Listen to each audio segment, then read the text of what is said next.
회복의 단계에서 일어나 설 수 있다면 그 다음 단계의 운동으로서 걷기는 적극적으로 추천해야 되는 운동이라고 생각합니다.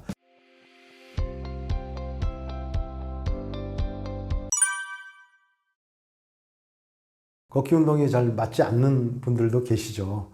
일단 생각해 볼 수 있는 것은 첫째로 하체, 특히 걷는 데 필요한 여러 하체 부위의 관절, 발목이라든가 또 무릎이라든가 또 고관절, 허리관절 뭐 이런 관절 부위에 문제가 장애가 있어서 이런 만성 퇴행성 관절염이라든가 이런 것을 갖고 계시다면은 꼭 그렇다고 해서 걷는 것이 맞지 않는다는 것이 아니라 그러한 질환이 급성 상태로 그러한 염증이 진행형인 경우에 그리고 통증을 느끼는 경우에는 걷기가 적합하지 않다 이렇게 또 말씀드릴 수가 있겠습니다. 그 밖에 또 반대로 신체적으로 매우 이제 수준이 어느 수준 이상 올라가신 분들, 예를 들어서 심폐 능력도 좀 좋으시고 근육량도 어느 정도 있으시고 또 특별히 신체 기능에 문제가 없으신 분들은 걷기만으로는 자신의 심폐 기능을 어느 수준 이상 향상시키기가 어렵습니다. 근육도 어느 수준 이상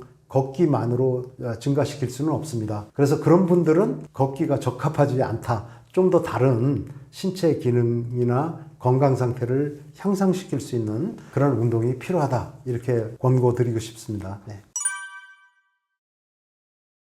걷기를 했을 때 빠른 속도로 속보를 한다든가 가볍게 조깅을 하거나 이랬을 때 특별히 뭐 신체에 부담을 느끼지 않는 상태라면은 이런 분들은 좀 더 다른 형태의 활동에 참여할 수도 있겠습니다. 여러 가지 구기 활동도 있을 수 있고요. 그 다음에 여러 가지 뭐 달리기라든가 그런 형태의 뭐 노젓기라든가 좀 더 활동 수준이 높은 걸 택해서 운동을 해야 심폐순환 기능이 더 향상될 수가 있겠고요. 뭐 근력도 마찬가지입니다. 뭐 걷기만으로는 근력이 어느 정도 수준 이상 증가하지 않기 때문에 좀 더 근육에 자극을 주는 중량을 들거나 하는 그런 형태의 운동이 좀 더 건강에 유익한 그런 운동이 되겠습니다.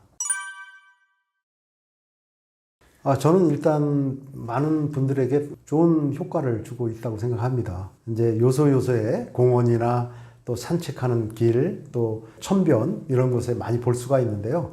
그런 기구 뭐 충분히 잘 활용하시면 또 여러 가지 유익한 효과를 볼 수 있다고 생각합니다. 그런데 이제 보시면은 그런 운동 기구는 상당히 제한되어 있지 않습니까? 그리고 상당히 많은 어떠한 무리한 동작이 거기에 포함되어 있지 않지만 그래서 비교적 안전성을 고려해서 그런 기구들이 설치되어 있는데 반면에 이제 그런 기구만으로 충분히 운동 자극을 줄 수 있다. 그런 운동 기구들은 나이 드시고 체력이 약하신 상태에서 그런 운동을 잘 활용하시면 여러 가지 신체적인 개선이 도움을 받을 수가 있는데 좀 상대적으로 젊고 또 신체 기능도 있으신 분들은 그런 기구들이 대부분은 어느 정도 그 안전성을 굉장히 강조해서 만들었기 때문에 충분한 운동 자극을 주기에는 조금 부족하지 않나 그렇게 생각을 합니다.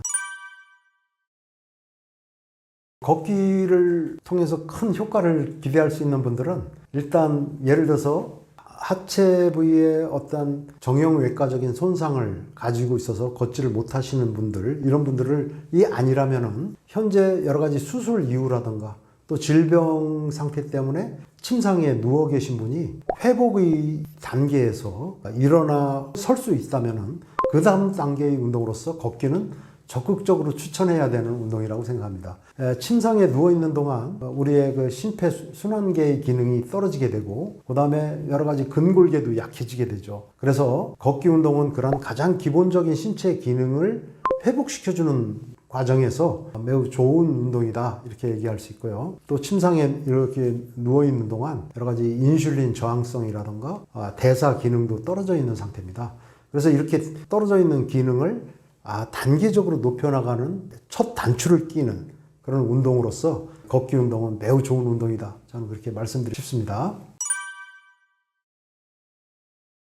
네, 1만보라고 하는 것은 일단 저는 하루의 운동량의 목표를 이렇게 특정한 운동 목표를 정하는 데 있어서는 유용한 그런 지표라고 생각을 합니다. 꼭 1만보를 뭐 적게 걷느냐 많이 걷느냐 이런 게 문제가 아니고 그런 목표를 설정하는 데 있어서 매우 좋은 운동이다. 저는 그렇게 생각하는데, 그렇지만 말씀드렸듯이 우리가 걷기에 있어서 신체 기능을 어느 수준 이상 높이기 위해서는 걷는 거리나 또는 걷는 시간보다는 운동의 강도, 그러니까 걷는 속도가 매우 중요합니다. 그래서 무조건 만보 걷는다 이렇게 목표를 정하기보다는 좀 더 어느 신체적 수준 단계에 따라서 걷는 속도에 변화를 주고 또 달릴 수 있으면 달리고 뭐 이렇게 자기의 신체 수준에 맞추어서 운동하는 것이 더 바람직한 일이라고 생각을 합니다.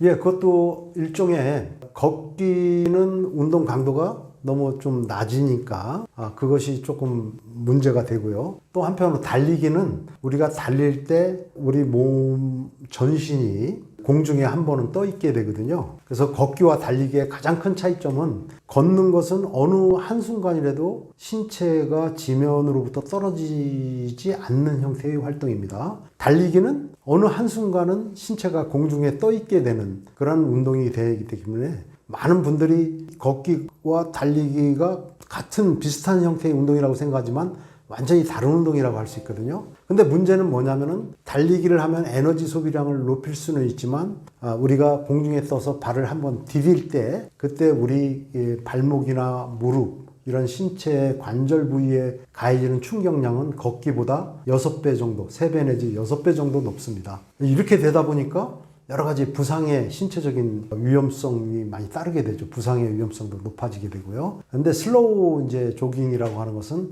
조깅은 매우 늦게 슬슬 조깅하는 것인데 그보다 더 낮은 형태로 신체의 무리를 최소화시키면서 운동하는 그런 운동 방법이기 때문에 아마 그걸 양간에 달리기와 이제 걷기 또 그 안에 조깅와의 사이에 타협점을 찾은 그런 형태의 운동이 아닐까 그렇게 생각을 합니다. 슬로우 조깅은 조깅보다도 좀 더 속도를 늦춰서 또 발의 착지법도 발 뒤꿈치보다는 발볼을 먼저 착지한 다음에 이제 대체적으로 발바닥 전면을 잘 활용해서 운동하는 거기 때문에 충격량을 좀 줄이면서 운동하는 그런 효과가 있다고 볼 수 있겠습니다. 그래서 뭐 저 역시 신체적으로 걷기 다음에 충분히 그걸 소화할 수 있는 분이라면은 슬로우 조깅을 한번 해보시는 것도 좋다고 생각을 합니다. 슬로우 조깅이 정말 무리가 없이 효과를 잘 보기 위해서는 그 슬로우 조깅하는 방법을 잘 숙지해서 그렇게 운동을 하시는 게 좋을 것 같습니다. 아무래도 이제 이거 역시도 공중에서 달리기의 특성을 그대로 가지고 있고 속도를 아주 느리고 착지법을 좀 더 충격을 완화시키기 위한 방법을 사용하기는 하지만 역시 달리기의 특성을 갖고 있기 때문에 무릎에 역시 어떤 문제를 갖고 있다면 여전히 그런 분들한테는 무리가 될 수도 있는 운동이라고 말씀드릴 수 있습니다. 그러나 그런 문제가 없다면은 그런 부상의 위험성을 상당히 낮추면서 운동할 수 있는 좋은 방법이 아닐까 그렇게 생각을 합니다.